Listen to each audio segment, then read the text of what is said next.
कुछ myth and facts हम curate करे हुए हैं जिसके आंसर्स आपसे चाहेंगे.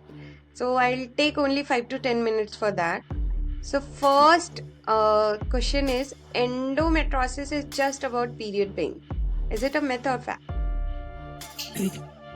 To some extent it is a fact क्योंकि वो most common symptom है, Yeah. right? So pain during menstruation is the most common symptoms of endometriosis, but it does not mean कि बाकी सारे symptoms नहीं होते. और the most common symptoms in endometriosis is no symptoms also. कई सारे ऐसे पेशेंट्स होते हैं तो ये सब नहीं होता, still they have endometriosis. Yes. Second question is endo can be a reason for infertility. 100% yes. So और अगर आपको the endometriosis है, you being infertile, a patient being infertile, उसके chances बहुत गुना बढ़ जाते हैं. ओके. एंड एक सबसे बड़ा मिसकंसेप्शन या फैक्ट आप बताएंगे. सर्जरी से जाने से पहले सबके दिमाग में यही आता है कि if I go for a surgery my AMH will be down. तो ये करेक्ट है या नहीं? You do any surgery on ovary, आपका AMH लेवल डाउन होने ही वाला है. ठीक है. अब AMH क्या होता है? एक जब फीटल स्टेज में, जब भी हम हमारे वूम स्टेज में होते हैं, when we are growing inside the uterus, और जो फीमेल फीटस होता है तो जेनाइटल रीज में से उनकी ओवरी बनती है और वो जो फॉलिकल्स होते हैं वो डिफाइन होते हैं x number. When the menarche is reached और मेंस्ट्रुएशन का पूरा प्रोसेस चालू होता है तो हर बार थोड़े बहुत फॉलिकल्स एक्टिव होते हैं, उसमें से एक मैच्योर ग्राफ्टिंग फॉलिकल होता है. Which means with every cycle your AMH is going to, और ये जो फॉलिकल्स का नंबर होता है वो ही AMH बताता है. बट इसका रीजन ये नहीं है कि आपका ओवरी काम करना बंद हो गया है. Hormonal production is a different thing.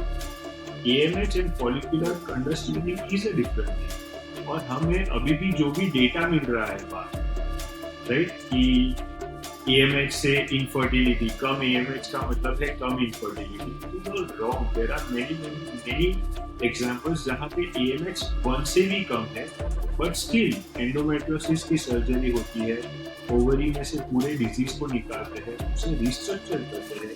Patients carry natural pregnancy. IVF की तो बात ही नहीं होती.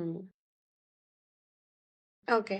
एंड द लास्ट एक होप आपसे जानना है मुझे कि ये जो रिसर्च है एंडोमेट्रोसिस का वो अभी हो रही है या क्या, मतलब कोई होप कुछ भी एक एंडो वॉरियर के लिए है? रिसर्च कहाँ तक पहुंचा है या कुछ अच्छी चीजें जिससे डायग्नोसिस टाइम कम हो पाए, कुछ ऐसा हो रहा है? As of now, the best modality for diagnosis is अगर हमारे करवा रहे हो और कोई अच्छा सेंटर उसे रीड करके नहीं करे, वो best form of diagnosis. Regarding the treatment, कि बहुत सारी रिसर्च मॉलिक्यूल्स अभी रिसर्च में, there is a gene therapy which is under research. But to be very honest, जैसे हम डिजीज को समझे हैं कि वो नॉर्मल टिश्यू कहीं और ग्रो हो रहा है, वो नियोप्लास्टिक डिजीज नहीं है, वो कैंसर नहीं है. उसके टिश्यू जो होता है, उसके जो सेल स्ट्रक्चर्स होते हैं, वो कोई डिफरेंट नहीं है फ्रॉम नॉर्मल टिश्यू. और यही एजेंडा के कारण the research is not that successful. हमें अभी तक ऐसा कोई मॉलिक्यूल नहीं बना है जो सिर्फ और सिर्फ वो एक्टोपिक साइट्स पे एंडोमेट्रियोसिस टिश्यू को ट्रीट करे. So the process is on, but as of now, like I said, वो डिजीज है, ये बहुत ही यूनिक डिजीज है. एक नॉर्मल टिश्यू कहीं और पाया गया है और उसमें से वो डिजीज और पैथोलॉजी में convert, right. So there is no, I think no such disease there जो ऐसा मिमिक कर रहा है.